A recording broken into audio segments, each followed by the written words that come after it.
Shalom jemaat yang dikasihi Tuhan. Pada hari ini kita datang kepada Tuhan. Kita bersyukur atas segala kebaikan-Nya. Apapun yang terjadi di dalam hidup kita, boleh kita lalui bersama Tuhan. Karena Tuhan menuntun setiap anak-anak-Nya. Terima kasih Tuhan. Engkau Bapa yang baik Tuhan. Haleluya.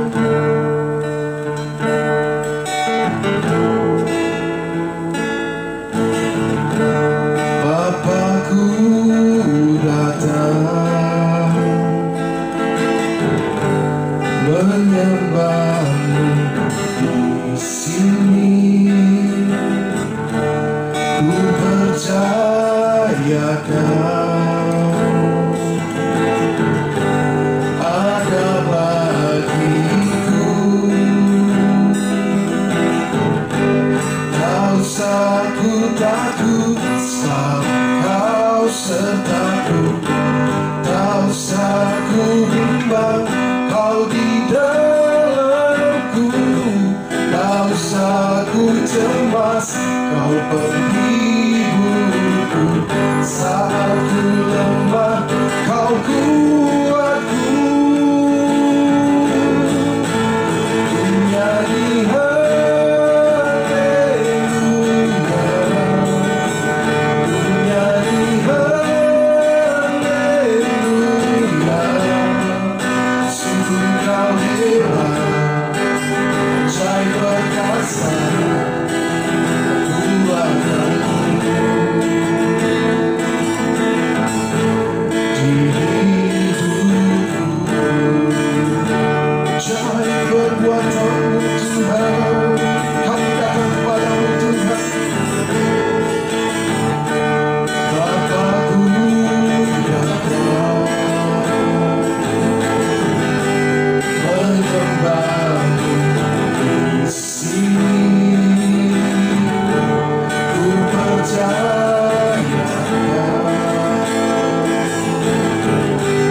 ada bagiku. Tak usah ku takut, sebab Kau sertaku. Tak usah ku bimbang, Kau di dalamku. Tak usah ku cemas, Kau penghiburku. Saat ku lemah, Kau kuatku.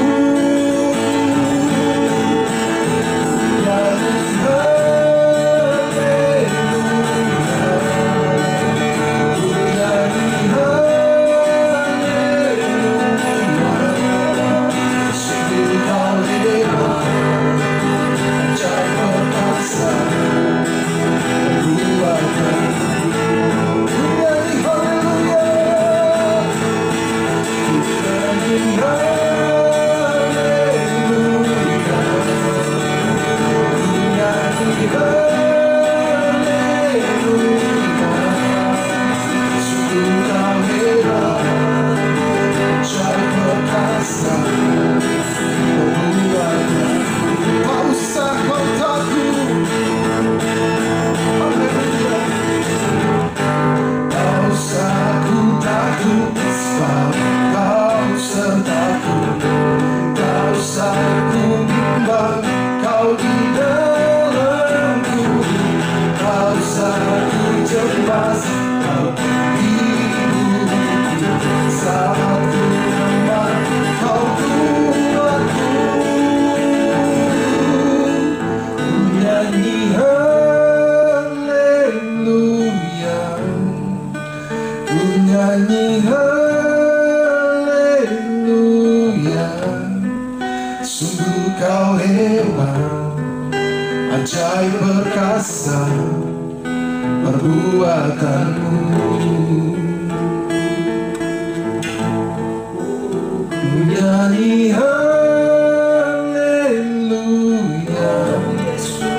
ku nyanyi haleluya.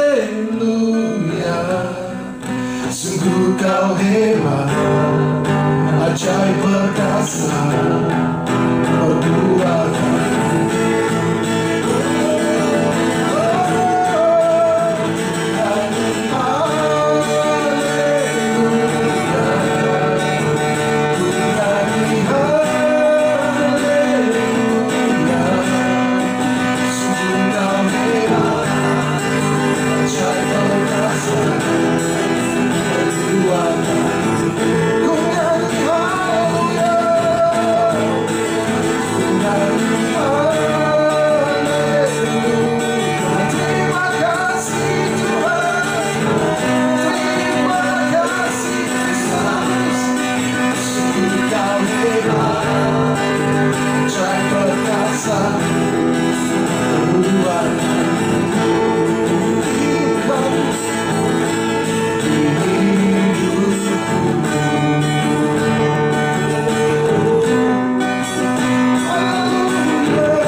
kasih Bapa atas segala penyertaan-Mu di dalam kehidupan kami. Kami percaya Tuhan Kau beserta dengan kami. Engkau hadir di setiap langkah kami. Pada hari ini kami bersyukur dan bersuka ya Tuhan. Kami ingin memuliakan dan memuji nama-Mu Tuhan. Roh Kudus, Engkau jamah kami Tuhan. Kami buka ibadah pada hari ini ya Tuhan, dengan penuh sukacita yang daripada-Mu. Haleluya. Mari kita katakan amin. Sebab kita ada karena kebaikan Tuhan. Kita memuji nama Tuhan dengan penuh sukacita. Haleluya.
Ucaplah dan lihatlah betapa baiknya Tuhan.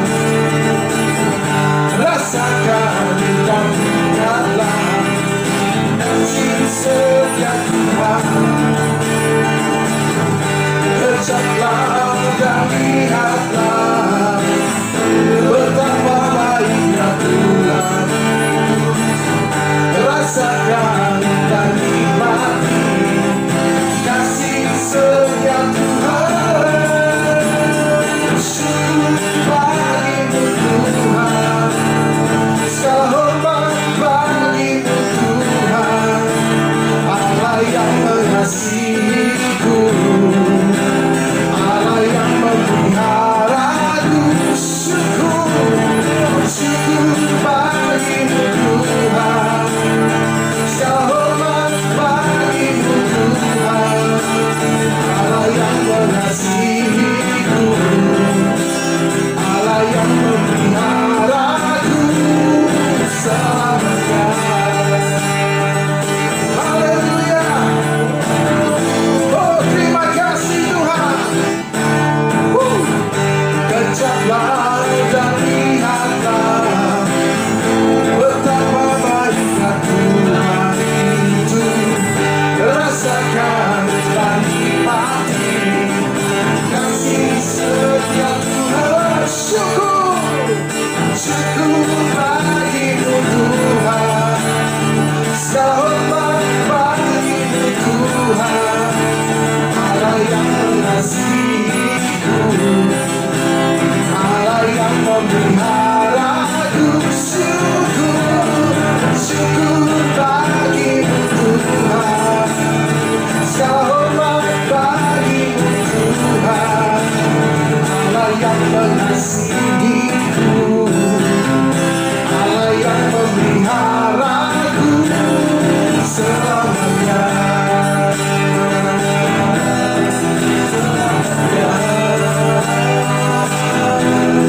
Selamanya.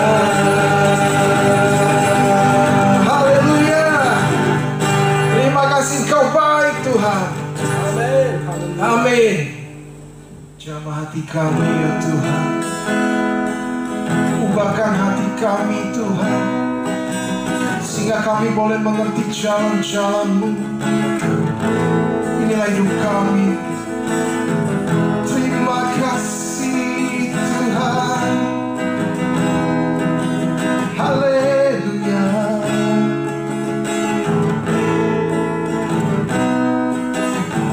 Apakah setia takkan meninggalkan, dan ku percaya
Haleluya, shalom saudara. Hari ini sama-sama kita akan kembali menerima kebenaran firman Tuhan. Dan sebelumnya mari saya mengundang kita untuk turun kepala, kita mau berdoa untuk menerima kebenaran firman Tuhan. Bapa, di dalam nama Yesus kami bersyukur untuk segala kebaikan Tuhan, bahkan segala hal yang baik yang Tuhan terus kerjakan dalam setiap hidup kami. Bahkan hari ini kami diberikan kesempatan lagi untuk beribadah. Kami percaya ini semua karena anugerah Tuhan. Kami boleh menikmati Engkau Tuhan dalam peribadatan ini. Dan biarlah saat ini Tuhan, apa yang menjadi kehendak Tuhan, apa yang menjadi suara Tuhan, pesan Tuhan bagi kami, biarlah disampaikan Tuhan. Urapi hamba-Mu, urapi kami semua. Berikan kami telinga seorang murid untuk mendengarkan dan akan melakukan dalam setiap langkah-langkah hidup. Terima kasih Bapa, berbicaralah Engkau, kami siap mendengarkan. Di dalam nama Tuhan Yesus, mari yang siap sambut firman Tuhan, sama-sama katakan amin. Haleluya, saudara. Kesempatan hari ini kembali lagi kita akan merenungkan kebenaran firman Tuhan yang memang selalu saya katakan menjadi arah, menjadi jalan bagi setiap kehidupan kita. Karena tanpa firman, tanpa kekuatan Tuhan, kita tidak bisa berbuat apa-apa. Apalagi memasuki hari-hari yang berat, memasuki mungkin tantangan-tantangan zaman yang terus terjadi, yang membuat kadang-kadang membuat kita lemah, kadang-kadang membuat kita jauh dari hadapan Tuhan. Untuk itu kebersamaan kita lewat ibadah ini, kita akan mendengar apa yang menjadi arahan Tuhan, petunjuk Tuhan dalam kehidupan kita masing-masing. Mari saudara, saya mau ambil pembacaan firman Tuhan pada saat ini di dalam 1 Raja-Raja pasal yang ke-19 ayat 1 sampai ayat yang ke-8. 1 Raja-Raja pasal yang ke-19 ayat 1 sampai ayat yang ke-8. Elia ke Gunung Horeb. Saya akan bacakan buat kita semua. Ayat 1. Ketika Ahab memberitahukan kepada Isabel segala yang dilakukan Elia dan perihal Elia membunuh semua nabi itu dengan pedang, maka Isabel menyuruh seorang suruhan mengatakan kepada Elia, beginilah kiranya para Allah menghukum aku. Bahkan lebih lagi daripada itu, jika besok kira-kira pada waktu ini aku tidak membuat nyawamu sama seperti nyawa salah seorang dari mereka itu, maka takutlah ia, lalu bangkit dan pergi menyelamatkan nyawanya. Dan setelah sampai di Beersheba yang termasuk wilayah Yehuda, ia meninggalkan bujangnya di sana.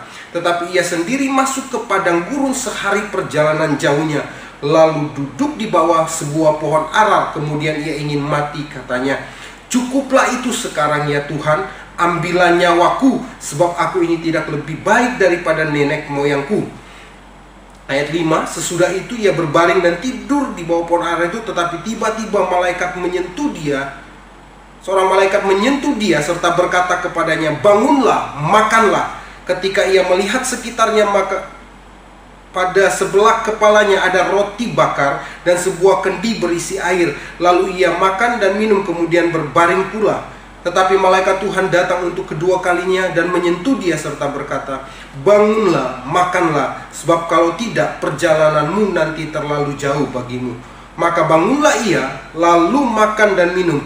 Dan oleh kekuatan makanan itu ia berjalan 40 hari 40 malam lamanya sampai ke gunung Allah, yaitu Gunung Horeb. Saudara, dari kisah ini kita tahu bersama bahwa ini adalah sebuah perjalanan dari Nabi Elia setelah dia berhasil menumpas 450 Nabi Baal. Ada peristiwa yang sangat luar biasa ini antara pertarungan antara Elia dengan nabi-nabi Baal itu. Dan saudara tahu endingnya bahwa persembahan yang diberikan oleh Elia itulah persembahan yang diterima oleh Tuhan. Sementara para Baal itu seharian mereka melakukan tindakan penyembahan, tapi justru tidak ada jawaban. Tapi justru lewat tindakan Elia mengatur persembahan, membawa korban petang di hadapan Tuhan, maka api Tuhan turun, ya, melawat bahkan menghabisi setiap persembahan yang telah disajikan itu. Dan luar biasa, saat itu Elia menang dan 450 nabi Baal pada saat itu digorok dan dibunuh oleh Elia. Setelah itu dia naik ke Gunung Karmel, dia berdoa 7 kali, saudara.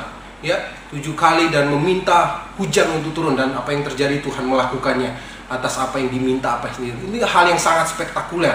Dari kisah ini kita tahu bahwa Elia pernah melakukan hal-hal yang sangat dahsyat.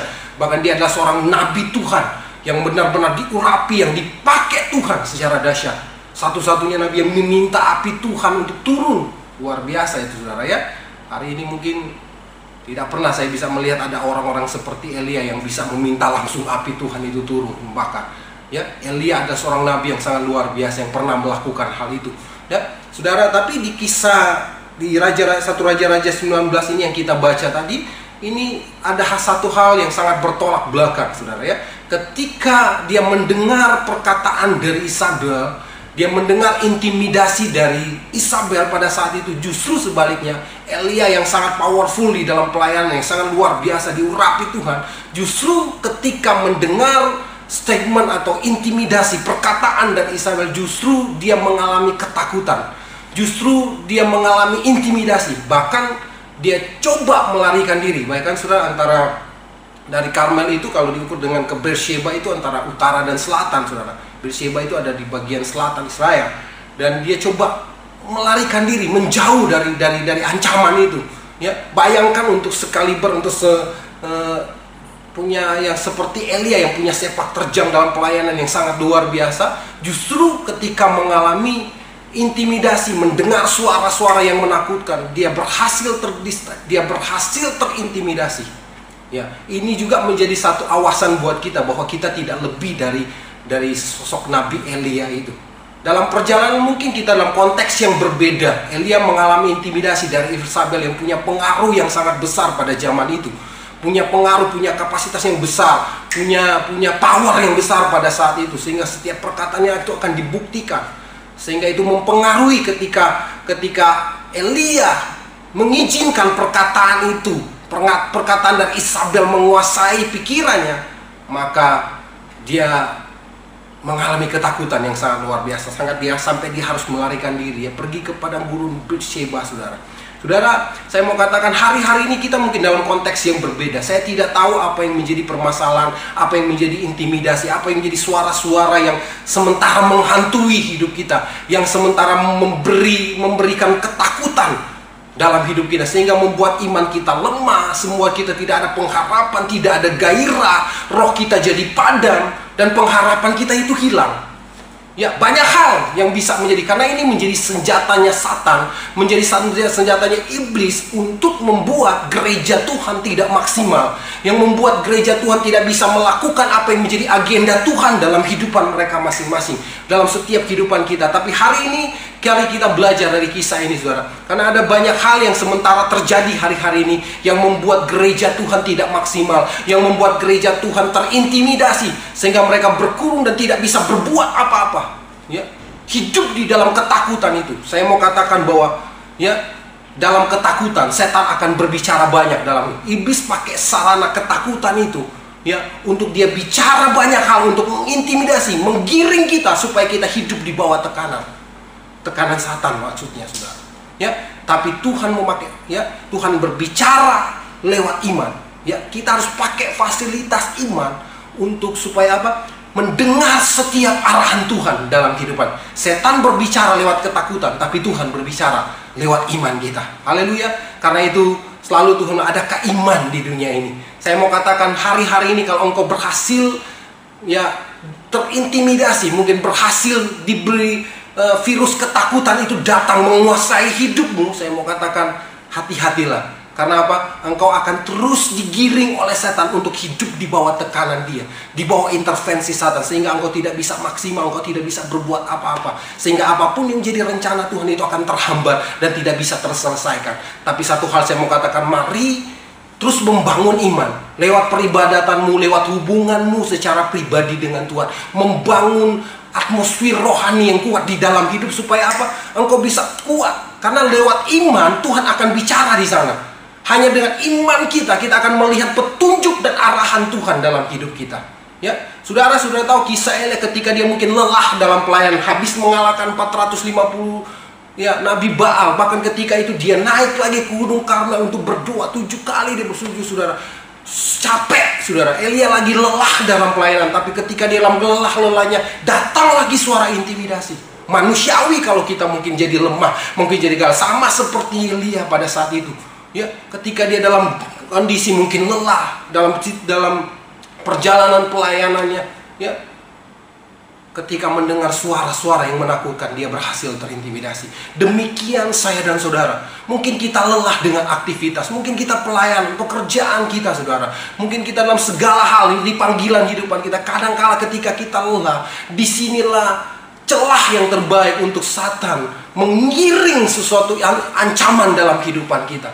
Mungkin bicara tentang keluarga, ekonomi, bahkan bicara tentang diri kita, bicara tentang sakit, penyakit, virus, apapun yang sementara digiring, sementara diarahkan bagi kita, bagi pendengaran kita, penglihatan kita, sehingga itu akan mempengaruhi kualitas iman percaya kita. Saya mau katakan, hati-hati, jangan sampai engkau berhasil dilemahkan oleh Satan. Karena inilah caranya, dia pingin supaya gereja Tuhan lemah dan tidak bisa berbuat apa yang menjadi kehendak. Karena masih ada agenda Tuhan, masih ada tujuan Tuhan. Elia masih ada proyek Tuhan. Dia harus mengurapi Elisa, Yehu, untuk menuntaskan apa yang tidak diselesaikan oleh dia.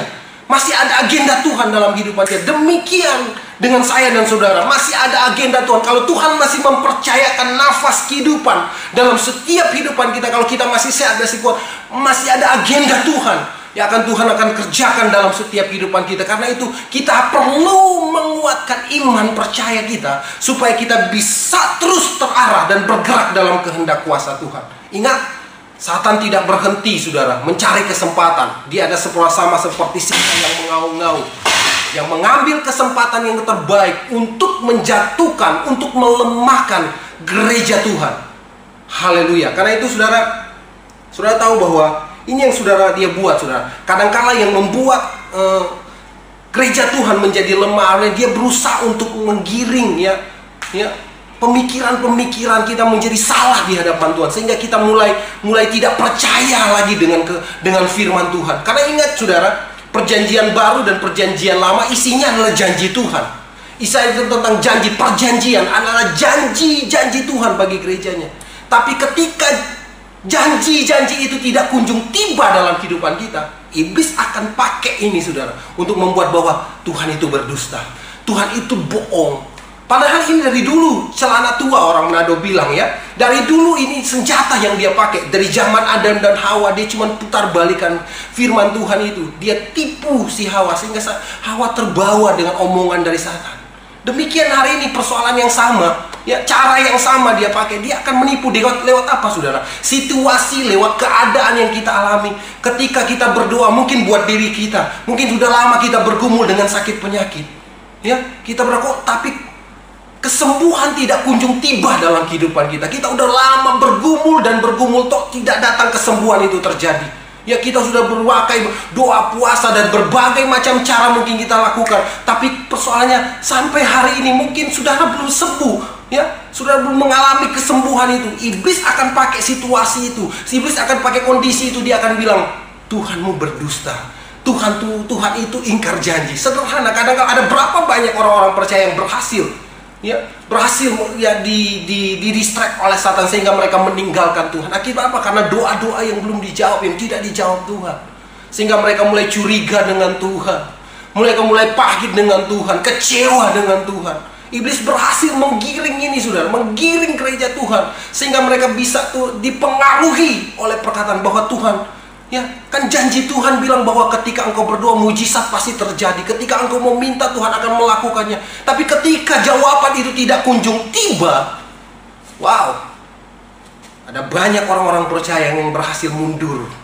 Saya sering bilang itu muntaber, mundur tanpa berita, mundur dari pelayanan, mundur dari pengiringan. Yang dulunya setia udah gak setia lagi. Karena apa? Doa-doa yang jauh. Bahkan mungkin lewat kondisi, dia akan selalu pakai itu, saudara. Lewat kondisi, lewat keadaan yang terjadi, saudara. Saudara mungkin melihat kenyataan di sekitar, sudah lama bergumul untuk masalah pekerjaan, masalah mungkin ekonomimu, tapi sampai detik ini belum ada jawaban. Iblis akan berusaha juga untuk menjatuhkan saudara, melemahkan saudara, bahwa Tuhan ingkar janji, Tuhan itu mengecewakan. Buktinya Tuhan tidak peduli dengan apa yang sementara engkau alami. Ya, itulah perkataan-perkataan yang sering muncul. Intimidasi. Karena itu saya katakan dari awal tadi bahwa penguatan, kita harus perlu kuat, kita perlu menguatkan iman kita supaya kita bisa kuat. Karena hanya di dalam iman itu kita bisa melihat petunjuk Tuhan, kita bisa mendengar arahan Tuhan lewat iman itu. Haleluya. Inilah senjata yang dia pakai supaya apa?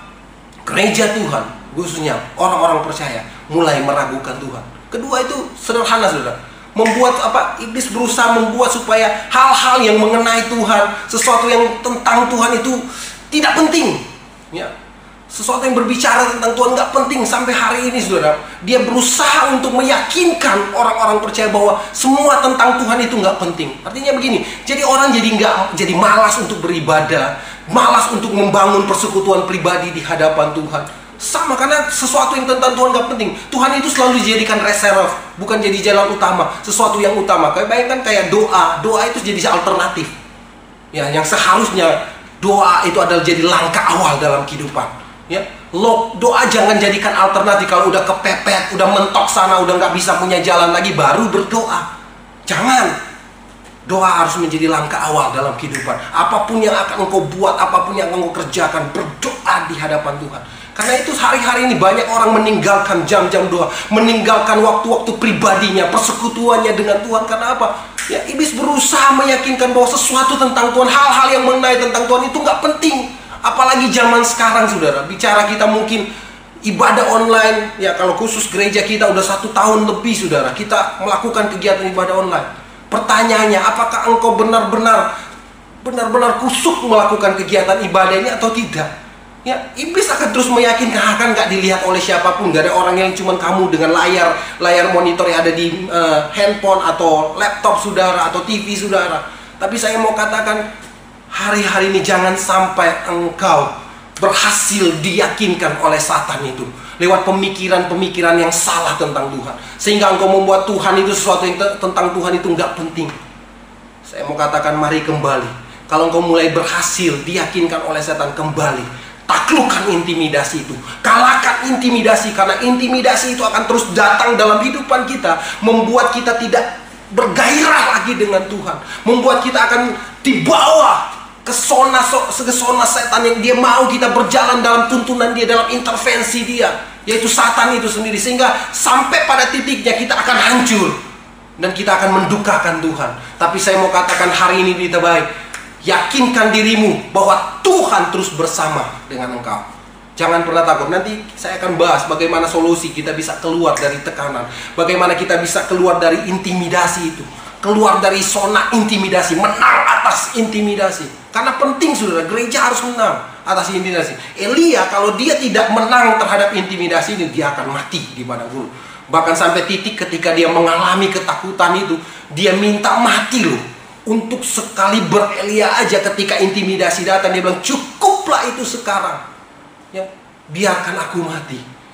Karena saking dia pikir bahwa dia tidak bisa berbuat apa, dia nggak bisa lolos, karena pengaruh Isabel pada waktu itu sangat luar biasa. Apapun bisa terjadi menimpa dia, sampai dia harus melarikan diri, ya. Tapi saya mau katakan hari ini, ya, dengan engkau datang di hadirat Tuhan, itu akan memberikan kekuatan yang baru atas hidup. Ingat, ya, ini karena Satan selalu memberikan pengaruh-pengaruh itu. Semua tentang Tuhan yang penting. Dia berusaha membuat kita nggak percaya lagi dengan janji Tuhan. Dan yang ketiga adalah dia membuat kita nggak peka lagi dengan Tuhan. Saudara, saya mau katakan, kepekaan adalah salah satu fasilitas untuk kita pakai bagaimana mengidentifikasi cara kerja setan. Dengan kepekaan kita bisa mengidentifikasi cara kerja setan.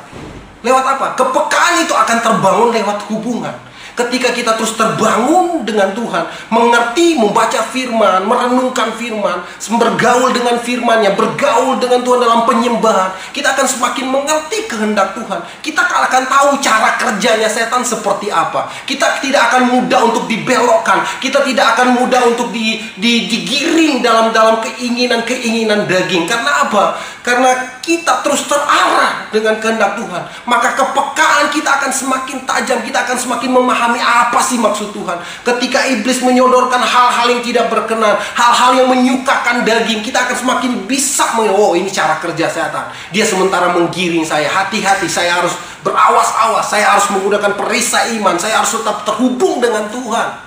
Haleluya. Inilah caranya. Karena itu kepekaan itu penting. Bagaimana kepekaan terjadi dengan hubungan yang terus terbangun, ini penting. Jangan biarkan karena engkau mungkin berhasil di distrik bilang apa, sesuatu tentang Tuhan itu jadi nggak penting. Akhirnya hubunganmu mulai jauh, sehingga engkau mulai nggak tajam lagi dengan Tuhan. Engkau mulai nggak peka lagi dengan suara Tuhan. Hati-hati. Kalau ini mulai masuk, pengaruh-pengaruh Satan ini mulai masuk, membuat engkau tidak percaya lagi dengan janji, membuat engkau tidak percayalah bahwa semua yang tentang Tuhan itu tidak penting. Hati-hati saudara. Dia sementara membuat engkau tidak tajam. Dia sementara membuat engkau tidak peka lagi dengan apa yang menjadi kehendak Tuhan. Hati-hati saudara. Karena inilah saat yang dipakai. Inilah hal-hal yang dipakai oleh iblis untuk membuat kita lemah. Apalagi hari-hari ini kita masih ibadah online. Saya harapkan hubungan pribadimu dengan Tuhan terus terjaga, sehingga rohmu tetap menyala-nyala di hadapan Tuhan. Saudara, penting sekali roh kita terus terjaga, roh kita terus terbangun. Karena ada banyak konflik-konflik batin yang sementara terjadi dalam kehidupan kita. Pertarungan-pertarungan karena kita masih hidup di dalam tubuh daging yang penuh dengan keinginan. Karena itu ada banyak konflik batin, baik dari opini-opini teman di sekitar, pendapat-pendapat orang yang datang silih berganti masuk di pendengaran kita, membuat kita terjadi konflik batin di dalam diri kita. Saya mau katakan hari ini saudara, mari pakai cara kerja Tuhan, pakai pikiran Kristus, pakai perasaan Kristus, supaya engkau tidak bisa diintimidasi, tidak bisa diintervensi oleh Satan. Supaya hari-hari ini kita tetap hidup di dalam intervensi Tuhan, tapi tidak hidup di dalam tekanan, ya, tidak hidup di dalam intervensi Satan, tapi sebaliknya kita hidup di dalam intervensi kuasa Roh Kudus. Kita berjalan dalam tuntunan kuasa Roh Kudus. Haleluya. Sama seperti kisah ini, saudara. Kita kembali ke kisah Elia, saudara. Ya, saya mau katakan untuk kita bisa keluar dari zona intimidasi itu, dari tekanan intimidasi, dari tekanan-tekanan Satan dalam kehidupan kita. Mari lihat saudara, ke firman Tuhan. Saudara lihat ayat yang ketiga. Maka takutlah ia, lalu bangkit dan pergi menyelamatkan nyawanya. Dan setelah sampai ke Bersheba yang termasuk wilayah Yehuda, ia meninggalkan bujangnya di sana, ya tepat. Tetapi ia sendiri masuk ke padang gurun sehari perjalanan jauhnya, lalu duduk di bawah sebuah pohon ara. Kemudian ia ingin mati, katanya, cukuplah itu sekarang ya Tuhan, ambillah nyawaku, sebab aku ini tidak lebih baik daripada nenek moyangku. Hal yang pertama saudara, berhenti menyalahkan situasi, berhenti menyalahkan keadaan. Saudara lihat di sini, Elia keluar, dia lari, coba lari ke Bersheba, ke padang gurun di sebelah Israel. Ya, dia coba melarikan diri, tapi itu bukan jawaban. Kadang-kala kita seperti itu, saudara. Kita coba menyalahkan situasi, menyalahkan kondisi dan keadaan. Dan lebih lagi di sini Elia apa? Dia menyalahkan dirinya sendiri. Saya tidak lebih hebat dari nenek moyangku. Saya tidak lebih hebat dari nabi-nabi yang dahulu, yang sudah pernah ada. Saya tidak hebat, padahal dia adalah orang yang sangat luar biasa yang dipakai Tuhan pada zaman itu. Tapi ketika dia berhasil diintimidasi, dia berhasil ditekan oleh Satan. Dia mengizinkan perkataan-perkataan Isabel menguasai pikirannya. Maka hal ini yang terjadi, saudara. Dia menyalahkan situasi, menyalahkan keadaan, dan bahkan dia mulai menyalahkan dirinya sendiri.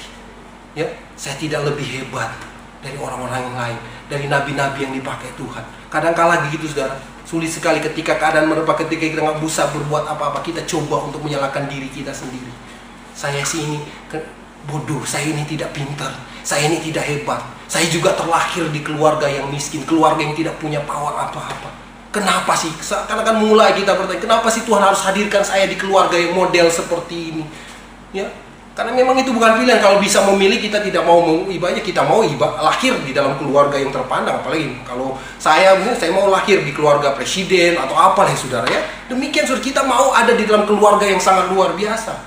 Tapi justru ketika kenyataan berbalik arah, kadang-kala kita mulai menyalahkan keadaan, ya, menyalahkan situasi, menyalahkan apapun yang ada di sekeliling kita.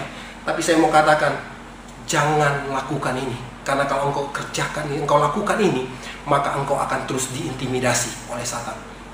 Langkahnya adalah, mari datang di hadapan Tuhan. Berhenti untuk menyalahkan keadaan, berhenti untuk menyalahkan diri sendiri. Belajarlah untuk mengampuni diri. mulailah dengan mengampuni diri sendiri. Haleluya. Mulailah dengan mengampuni diri kita. Kadang-kala kita mungkin bisa mengampuni orang lain, mengampuni sesama kita, orang yang melukai kita, ya, melakukan kejahatan boleh. Tapi yang sulit kadang-kala kita mengampuni diri kita sendiri. Mari belajar untuk mengampuni diri kita. Kenapa sih saya harus berbuat sekonyol itu? Kenapa sih saya harus berbuat hal-hal ini? Kadang-kala kita coba mengintimidasi diri kita sendiri, menghakimi diri kita sendiri. Berhenti, karena engkau adalah buatan tangan Tuhan. Engkau adalah segambar dan serupa dengan Tuhan. Itulah identitas yang Tuhan beri. Itulah identitas yang Tuhan beri bagi saya dan saudara sebagai gereja Tuhan. Amin. Berhenti untuk menyalahkan diri sendiri. Ya, karena apa? Ketika kita belajar untuk mengampuni orang yang bersalah, karena itu yang diperintahkan Tuhan. Mengampuni diri kita, maka selubung di mata kita itu akan terbuka. Ya. Pesan yang paling kuat di kayu salib itu bicara tentang kasih, dan di dalamnya itu adalah bicara tentang pengampunan. Ya, detik di mana Tuhan bilang ampunilah mereka sebab mereka tidak tahu apa yang mereka perbuat.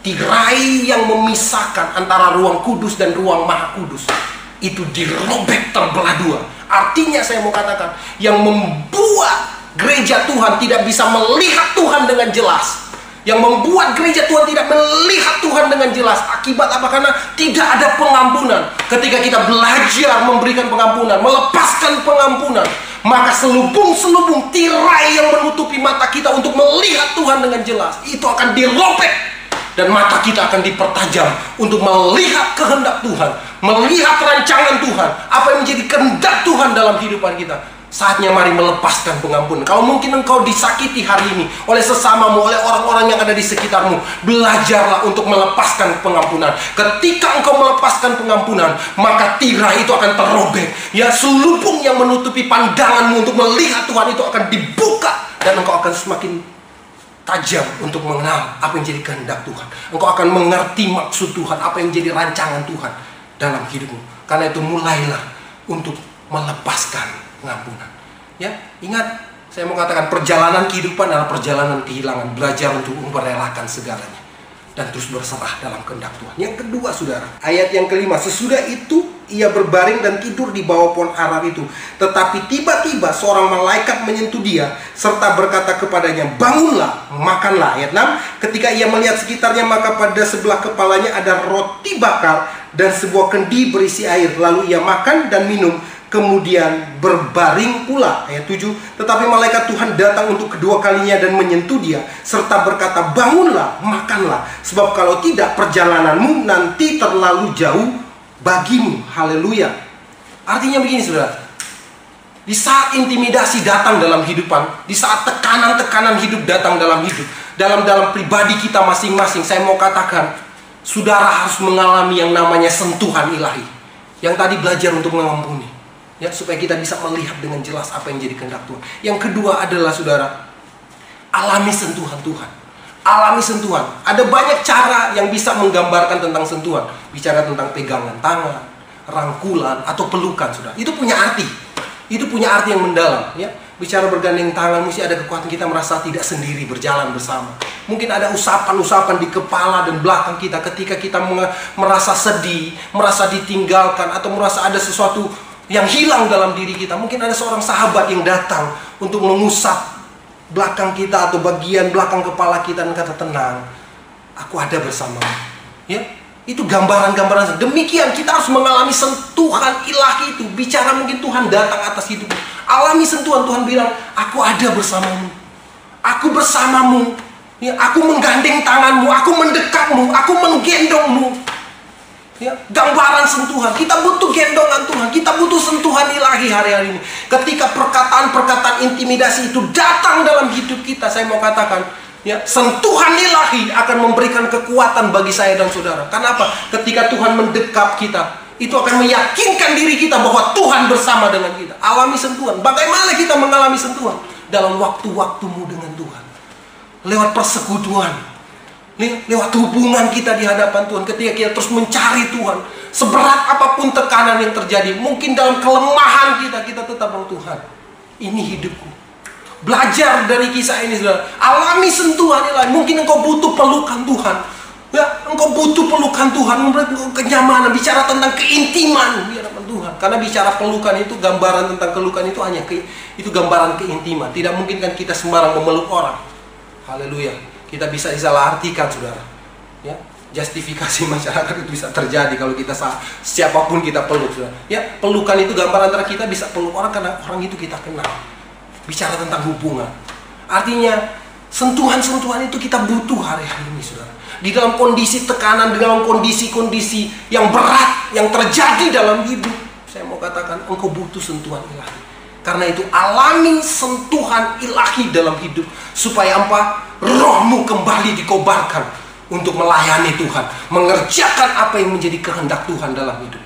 Ketika kita mengalami, ya, gandengan Tuhan atau pelukan, rangkulan Tuhan, wow, kita merasa bahwa aku bersama Raja di atas segala raja. Aku tidak perlu takut dengan apapun. Aku tidak perlu takut dengan segala intimidasi dunia yang hari-hari menekan. Masalah ekonomi, masalah keluarga, hubungan, apapun, saudara. Saya mau katakan, tidak akan berhasil, ya, mendistrak hidupmu. Tidak akan bisa mengintimidasi hidupmu. Karena engkau tahu Tuhan menggandeng tanganmu, Tuhan berjalan bersamamu, Tuhan merangkulmu, bahkan Tuhan menggendongmu. Itu sentuhan-sentuhan ilahi dalam. Alami sentuhan lewat apa? Ketika engkau terus ada dalam hubungan Tuhan, maka engkau akan menyadari bahwa betapa Tuhan itu dekat. Tuhan tidak pernah membiarkan kita. Tuhan itu tidak pernah meninggalkan. Tapi kadang-kala Tuhan izinkan terjadi, tapi kita tetap ada dalam pandangan Tuhan. Tuhan selalu ada. Tuhan selalu mungkin bilang, Tuhan maju nak, aku menyertai, aku bersamamu. Maju anakku, maju, karena aku bersamamu, aku menopangmu. Cuman karena kita ditutupi oleh intimidasi ini, kita nggak mampu untuk mendengar suara Tuhan. Kita nggak bisa, saudara, nggak bisa peka, nggak bisa sensitif dengan apa yang menjadi kehendak Tuhan. Kita jadi curiga dengan Tuhan. Mari kembali, ya, kembali seperti firman Tuhan katakan, alami sentuhan. Ketika Elia mengalami sentuhan, dia bangun. Artinya orang yang mengalami sentuhan, rohnya akan dibangun kembali. Rohnya akan bangkit di hadapan Tuhan. Orang yang mengalami sentuhan, dia akan mengalami kebangunan rohani. Haleluya. Ketika engkau mengalami sentuhan ilahi, engkau akan mengalami kebangunan rohani.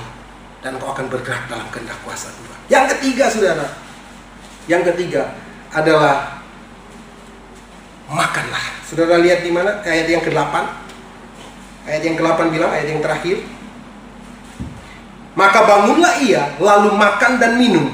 Dan oleh kekuatan makanan itu ia berjalan 40 hari 40 malam lamanya sampai ke gunung Allah, yaitu gunung Horeb.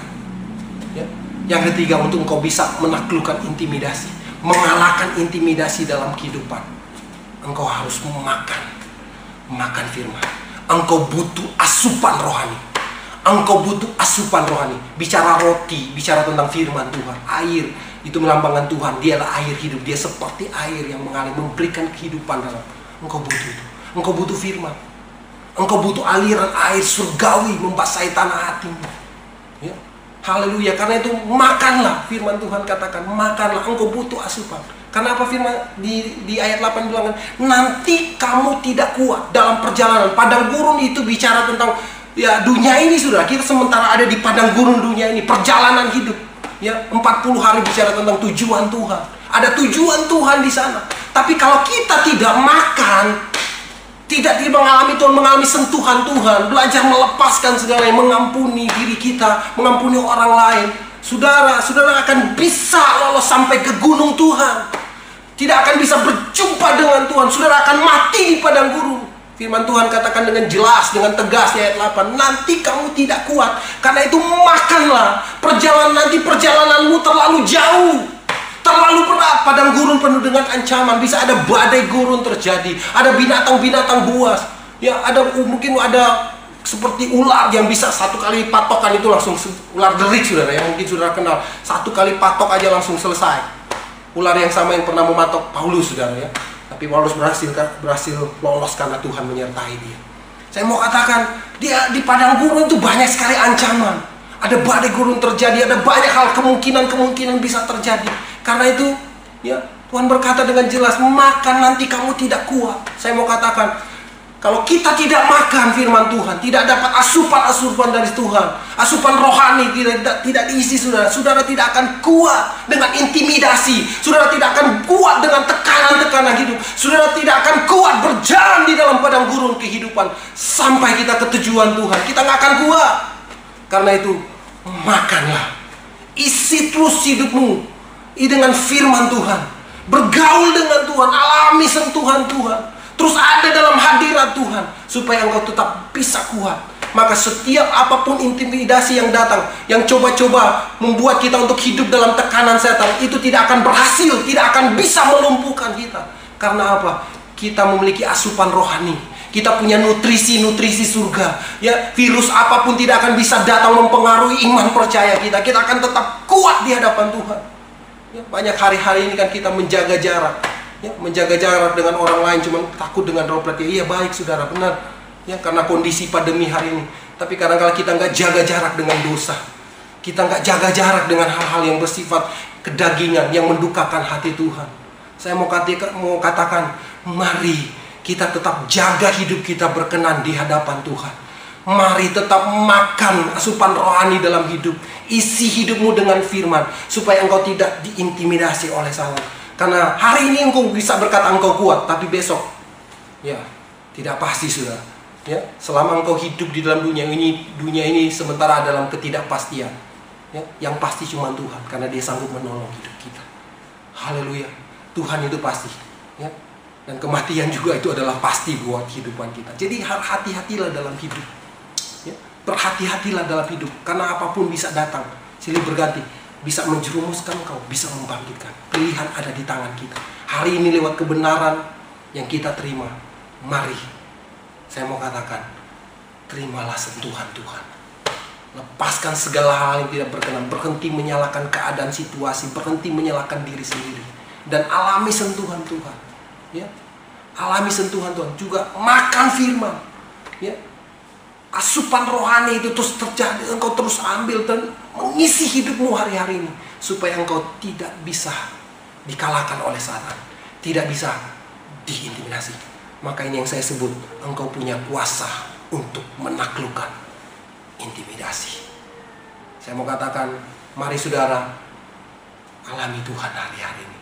Dekatkan hidupmu dengan Tuhan, arahkan hatimu kepada Tuhan, supaya engkau tetap kuat, konsisten di dalam Tuhan, menjadi gereja yang menggenapi tujuan Tuhan. Tuhan memberkati kita semua, siapapun yang menyaksikan rekaman ini atau siaran ini, dimanapun saudara, dalam kondisi apapun. Saya percaya Tuhanlah jawaban atas hidupmu. Dalam keberadaanmu, Dia datang, Dia berbicara lebih jelas.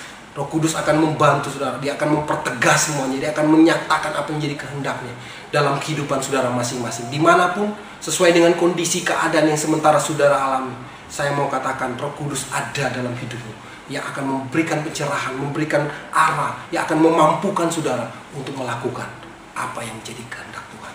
Diberkatilah setiap kita yang mendengarkan firman Tuhan, dan Dia akan terus melakukan itu dalam setiap langkah-langkah kehidupan. Haleluya.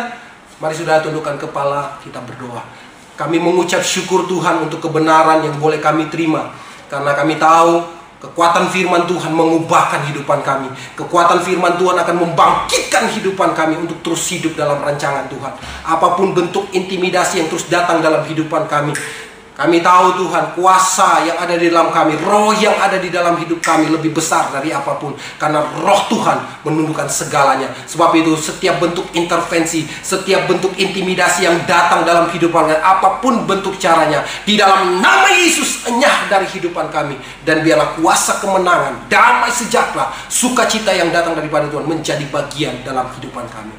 Biarlah setiap kami yang mendengarkan firman Tuhan pada saat ini dapat mempraktikkan firman, mengalami Tuhan dalam hidup, mengalami sentuhan, dan terus kami memberi nutrisi, memberi asupan rohani dalam kehidupan kami, supaya kami tetap kuat, dan belajar kami terus untuk melepaskan pengampunan, mengampuni diri kami, mengampuni orang lain, dan belajar untuk tidak menyalahkan situasi dan keadaan. Terima kasih Tuhan, kami serahkan semuanya ke dalam tangan Tuhan, karena kami percaya bersama dengan Tuhan kami kuat, bersama dengan Tuhan kami menang. Kami terima kemenangan, kami terima kekuatan lewat kebenaran firman Tuhan. Di dalam berkat nama Yesus, semua kita yang diberkati Tuhan, yang diberikan kemenangan. Sama-sama katakan amin. God bless you all.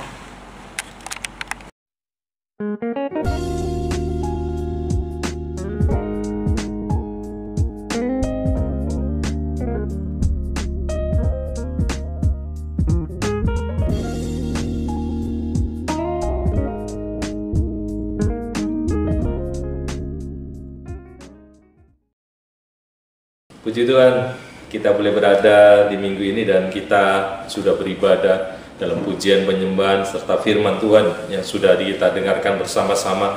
Biarlah pujian penyembahan itu akan menjadi kekuatan yang baru di dalam setiap kehidupan kita, karena kita percaya bahwa Tuhan bertata di atas pujian. Amin. Dan firman-Nya menjadi rema untuk kita boleh kerjakan, untuk kita boleh dikuatkan. Dan biarlah iman kekristenan kita senantiasa bersandar berharap hanya kepada firman-Nya, karena firman-Nya adalah iya dan amin dalam setiap kehidupan kita. Terima kasih buat seluruh hamba-hamba Tuhan yang sudah melayani, dan Tuhan memberkati kehidupan Anda semuanya. Mari kita akan bersama-sama mengakhiri ibadah kita saat pagi hari ini. Kita akan masuk di dalam doa.